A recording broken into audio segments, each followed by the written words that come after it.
এত গরমে ভারী বেনারসি গয়নাগাটি পরে মানুষ কিভাবে বিয়ে করে? এই গরমে বিয়ের কথা শুনলে যেন মাথায় জ্বর আসে। যাই হোক, আমাদের যখন কাজ আছে করতে তো হবেই। লোকেশনে পৌঁছে গিয়েছি। তখনও ব্রাইডের গায়ে হলুদ হয়নি, তাই চারিদিকটা ঘুরে দেখছিলাম। খুব সুন্দর সাজিয়েছিল।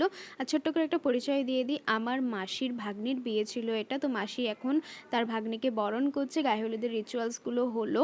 তারপর আমরা লাঞ্চ করলাম। চারিদিকে পরিবেশটা এত সুন্দর ছিল, গাছগাছালিতে ভর্তি। ওয়েদারটা ঠান্ডা ঠান্ডা ছিল। কাজ করতে করতে কারেন্টও চলে গিয়েছিল, কিন্তু এই গরমের সেই প্রবলেমটা হয়নি। এত সুন্দর গাছগাছালিতে ভরা চারিটা দিক। তো কথা বলতে বলতে আমার ব্রাইডও কিন্তু রেডি হয়ে গিয়েছে। তোমরা একটা বিফোর আফটার লুকটা দেখে নাও।